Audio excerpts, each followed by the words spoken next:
안녕하세요. 직업 적성검사 결과 해석을 맡은 김병식 코치입니다. 여러분은 내가 잘하는 게 무엇인지 잘 알고 있나요? 무엇을 해야 남들보다 탁월하게 성과를 낼 수 있을지 알고 있나요? 또는 저는 잘하는 게 없어요. 저는 태어날 때부터 잘하는 게 없는 사람인가 봐요. 아니에요. 누구나 사람은 태어날 때부터 잘하는 것을 갖고 태어납니다. 그것을 재능 또는 적성이라고 부르는데요. 이 시간을 통해서 여러분과 함께 나의 적성을 가지고 어떤 일을 하며 살아갈지를 같이 고민해 보도록 할게요. 자, 이와 같은 순서로 진행이 될 겁니다. 먼저 동물학교에서 그 각 동물들이 잘하는 게 무엇인지를 같이 살펴볼 거예요. 그리고 적성을 강점으로 만드는 방법을 알려줄 겁니다.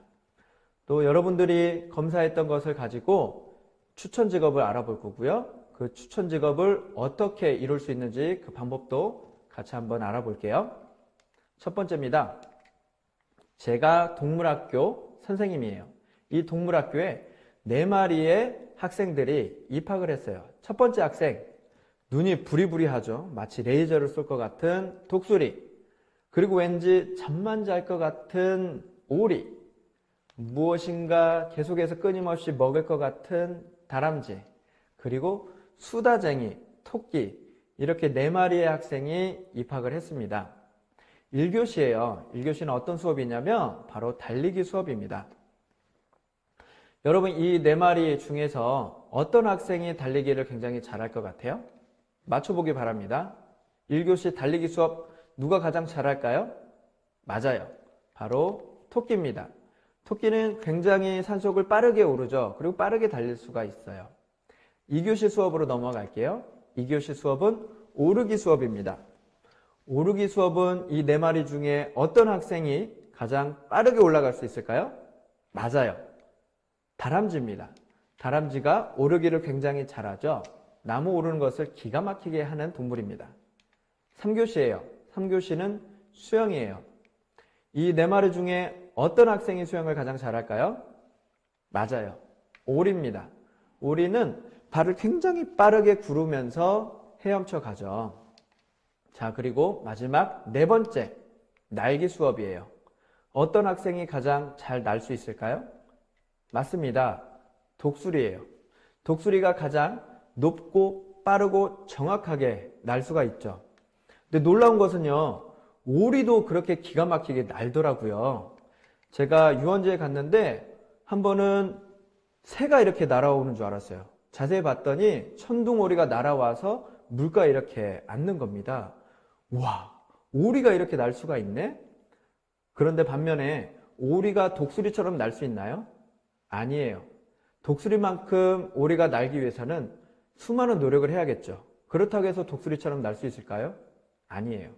이 말은 어떤 말이냐면 각자 잘하는 게 다 다르다라는 이야기입니다. 내가 잘못하는 것을 잘하기 위해서 노력한다면 굉장히 힘들 거예요.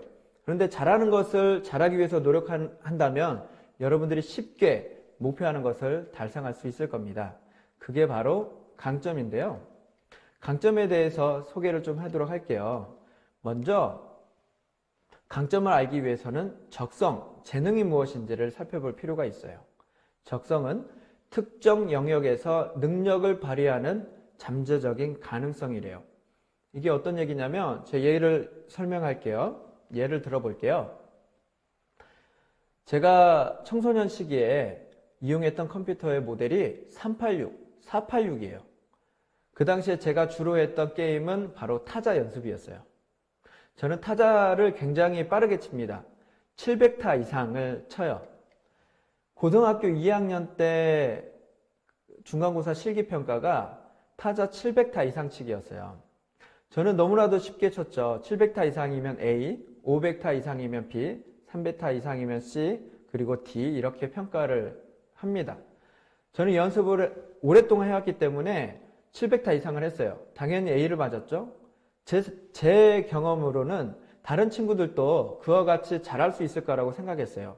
그런데 웬걸 다른 친구들 치는 걸 보니까 진짜 독수리 타법이에요. 한 손 한 손으로 이렇게 쳐 나가는 것을 보게 됩니다. 아, 이거는 내가 잘하는 영역이구나 라는 것을 그때 느꼈어요. 아, 나도 잘하는 게 있구나 라는 것을 느끼게 됐죠.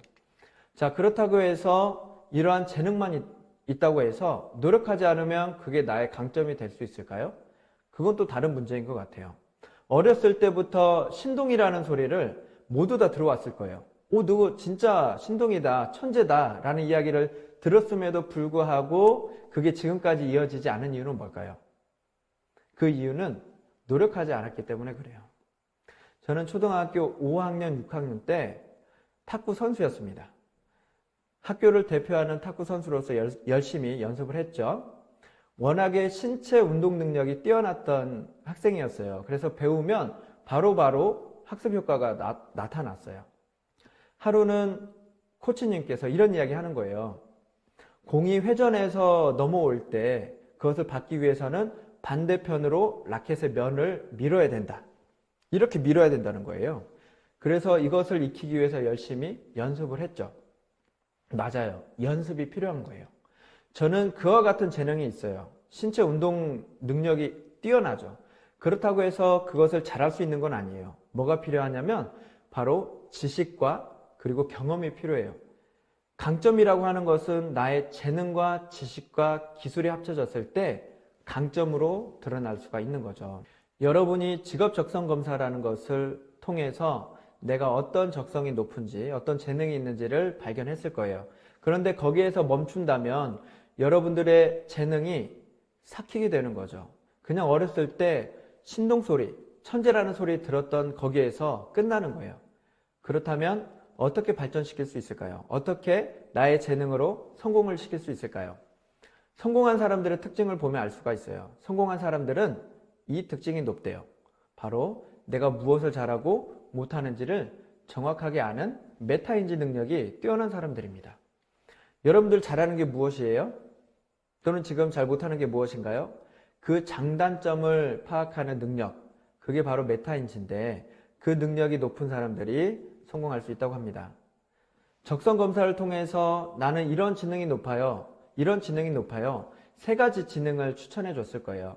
그 지능을 내가 어떻게 하면 잘할 수 있을지를 고민하지 않으면 성공하기가 쉽지가 않대요. 그러면 다음 시간에 직업 적성검사 결과를 해석하고 그리고 어떻게 하면 여러분의 재능을 강점으로 만들 수 있을지 보완할 수 있는 방법도 제가 알려주도록 할게요.